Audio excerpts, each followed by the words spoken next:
Well, hello everyone, and welcome Carol, and Mm. welcome little stuffy Carol, and welcome Yeah. little stuffy Solly.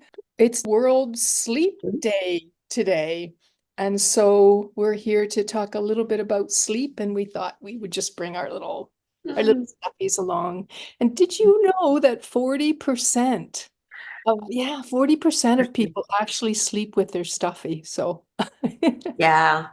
I find it brings me so much comfort when I go to bed. So a personal share here, my husband snores. So he's been kicked to the curb or to the other bed, which is something I recommend for people. Sleep is important, right? So now I have my little stuffy little Carol that sleeps with me at night, and it's comfortable and it's cozy. Well, when I was doing a little bit of research, Carol, for this short little video we're doing together, I was curious about what Canada's theme for World Sleep Day is. And it turns out that the theme is sleep equity for global health. Mm. And I realized that I hadn't really thought about this as a global issue. It's like I've always thought about sleep disturbances on a personal level, on an individual level. But this theme made me realize that this is actually a global, a community, a country-based issue that different communities and different populations have different access to sleep health. Yeah. That it is one of the ways that actually exacerbates the inequities between populations. Yeah, it's really sad because a lot of people who suffer with sleep don't actually have access to proper care or proper education or, me as a sleep coach, I offer a lot for free, but people have to pay for me. It's not paid under government or medical, right? And it's not something that I find people have a lot of access to is sleep health or sleep help. Yeah, which is sad. Yeah, and it makes sense too because one of the underlying issues in any sleep disturbances is stress, Yeah, right? It big time. activates the nervous system, which then doesn't allow that nervous system to surrender into a peaceful relaxation mode for sleep. So, of course, the Yeah. once I was exposed to this idea, the connection really made Mm. sense. That's Yeah. what we would like to do is just talk a little bit about sleep as an issue around health, and then also to offer some ideas that may be helpful to people. So the stats around the extent of sleep issues is astounding. It's over in Canada alone, it's over 30% of the people who are reporting I was sleep. gonna say, who are reporting.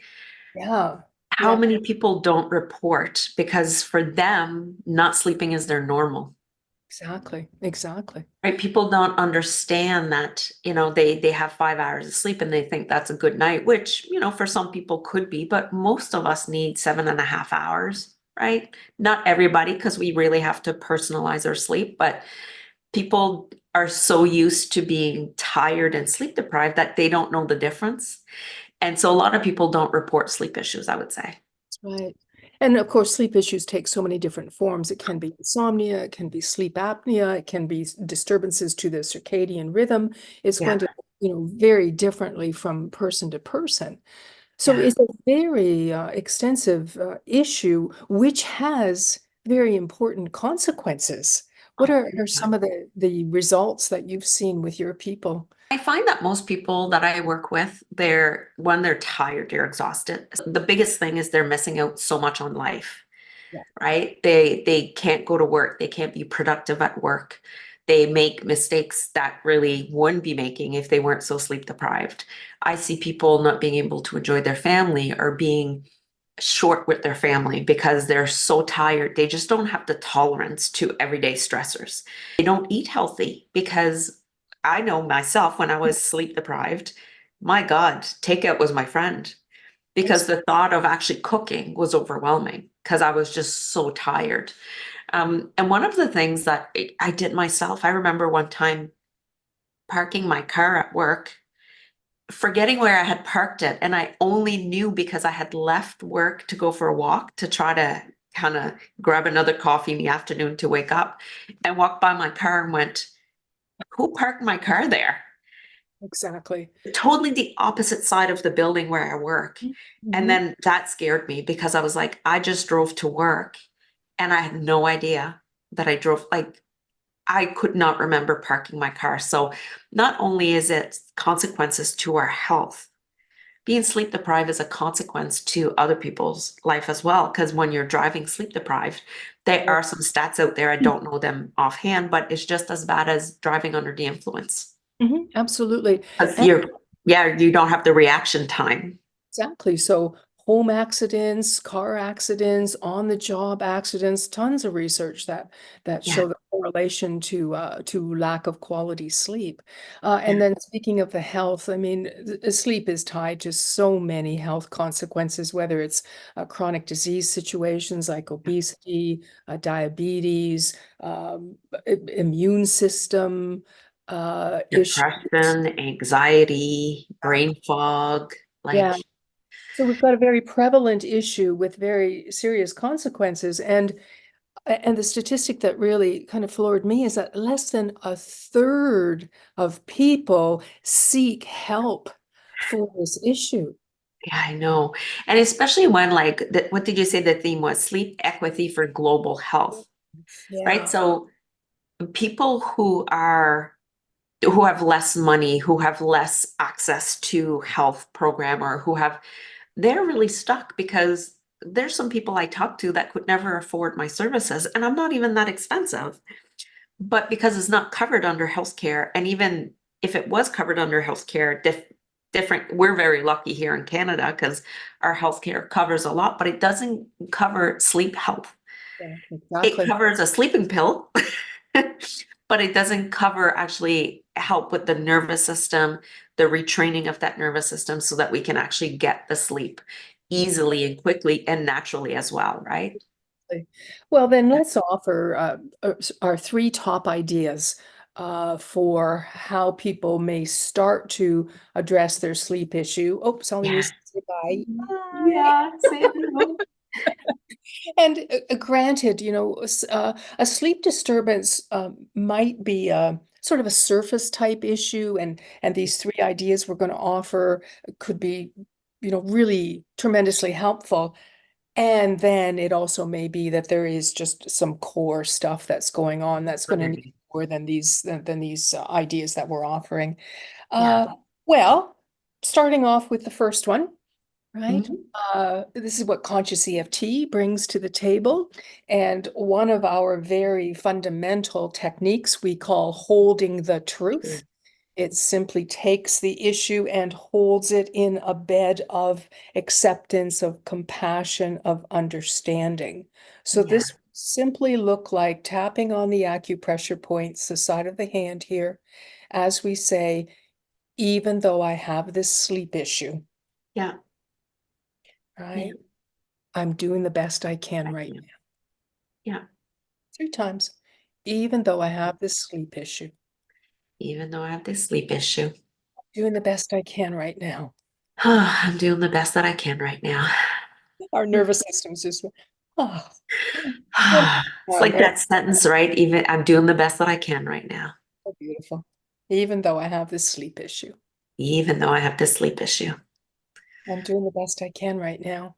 I am doing the best that I can right now. And we'll go to the rest of the points and we'll just say the sleep issue. Sleep issue. Side of our eye, the sleep issue. This sleep issue. Under the eye, the sleep issue. This sleep issue. Under the nose, the sleep issue. This sleep issue. This sleep issue. This sleep issue. Collarbone, this sleep issue. This sleep issue. Underneath our arm here, this sleep issue. This sleep issue. Finally, the top of our head, this sleep issue. This sleep issue. And then we just take a nice easy breath and we just allow our Yeah. body to move a little bit, shoulders and head, take a look around our environment.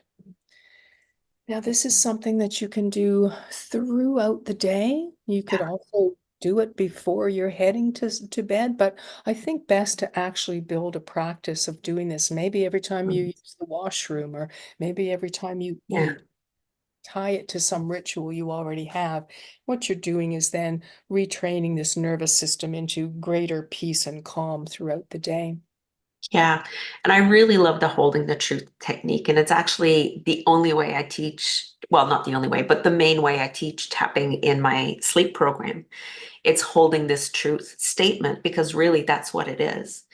And we just hold the truth, even though I'm so tired right now, even though I'm sleep deprived, even though I can't fall asleep, even though my bedroom feels yuck, or even though, like, there's all these, even though holding the truth of what it is for our nervous system. Yeah, And absolutely. then part of the program, and so I'm trained by Nancy in Nefty, and she also talks about the 5 channels of expressions. And so then we go into what emotions do you feel towards this truth statement? What body sensation is showing up so we can clear better. But that really is after we use the truth statement. That truth statement, that holding the truth is the foundation for all of that. And is really, sometimes you can just jump from truth statement to truth statement to truth statement without using anything else. Right. Or you can go deeper if you are more used to tapping, I would say. But this is a very beginning point and is the most important Yes. way I can teach people to tap is using this holding the truth statement. And just starting with that very simple one of Yeah. acknowledgement, even though I have this sleep issue right now, I'm Yeah. doing the best I can. Great. Doing the best that I can.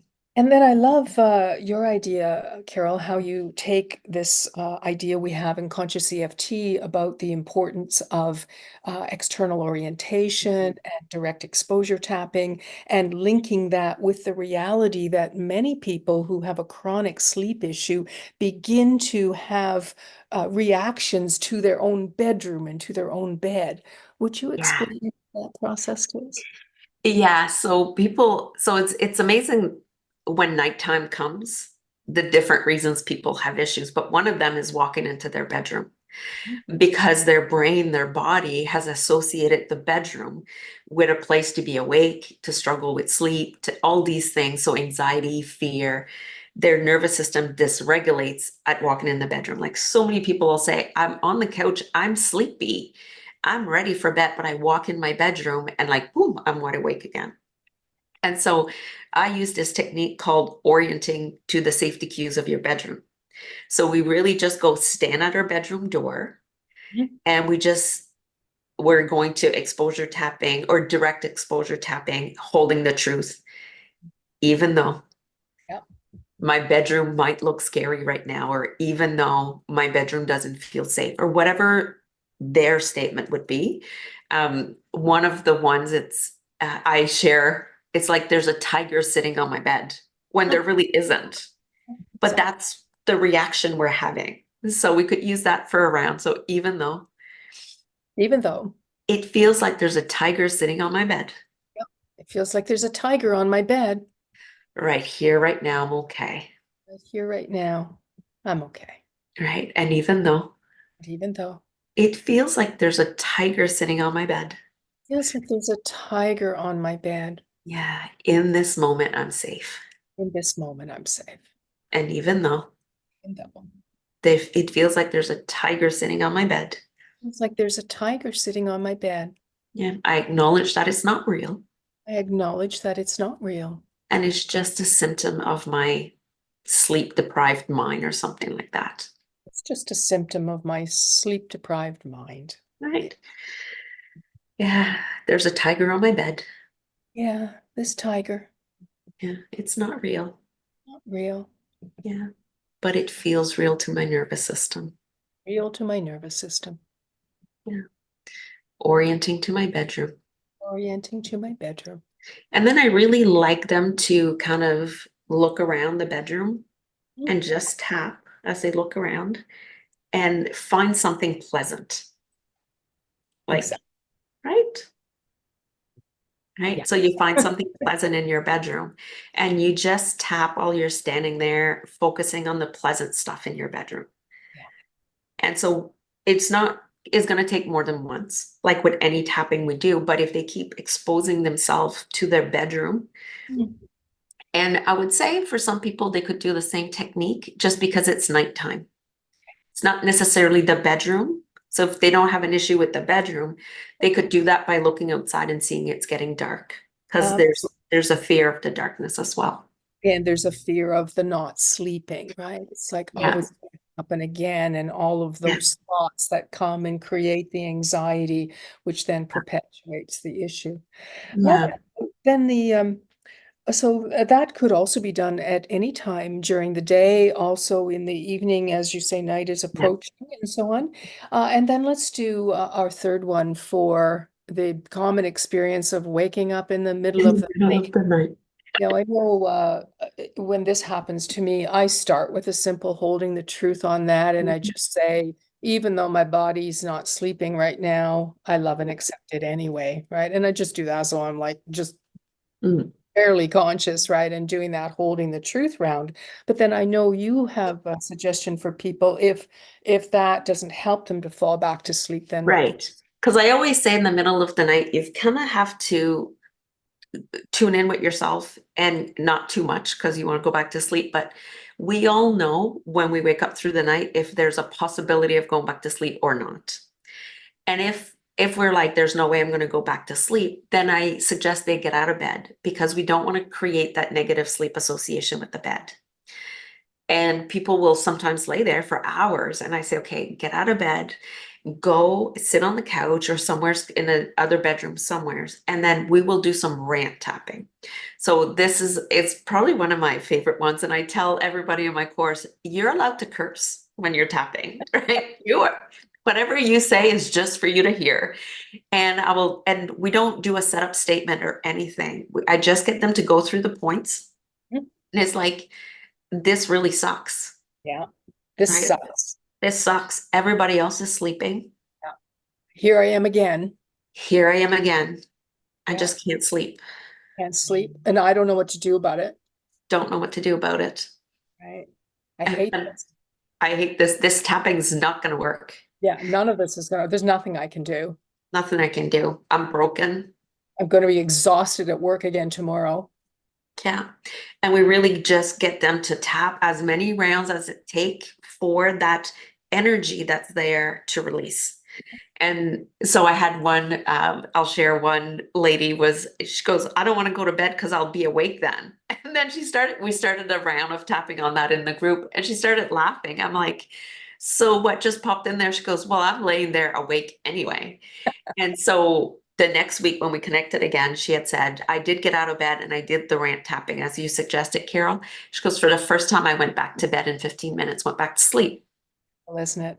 Because we're working with the nervous system all the time, right? We're Yeah. acknowledging, hey, this sympathetic part of the nervous system, the defensive reaction, is overactivated. We're Yeah. starting to spin in our heads. So then let's take some action toward bringing that back into the ventral vagus social engagement system. Yeah. Beautiful. Thank you, Carol. I mean, Yeah.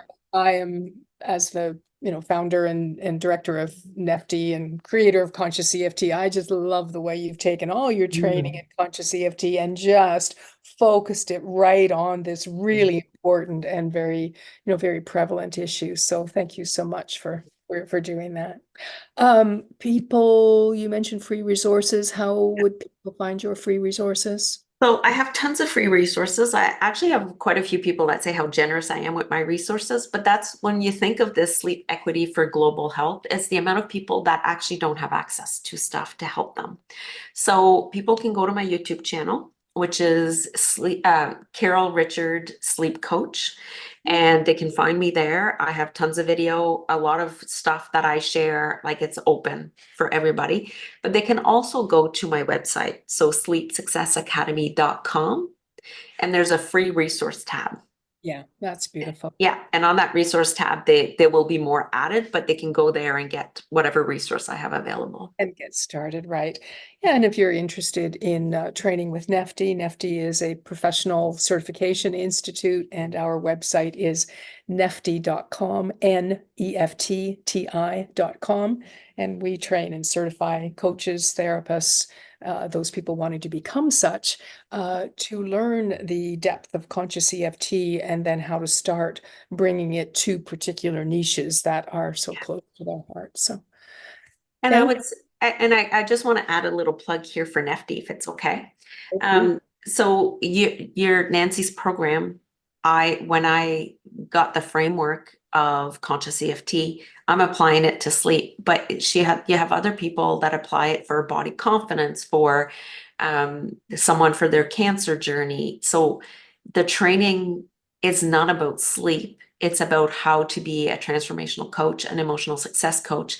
And then once you niche, it's all there for you to be able to help people um, just live a better life. And so anybody who's interested in training in the EFT modality with an amazing coaching program that goes along with it, like FD's your people.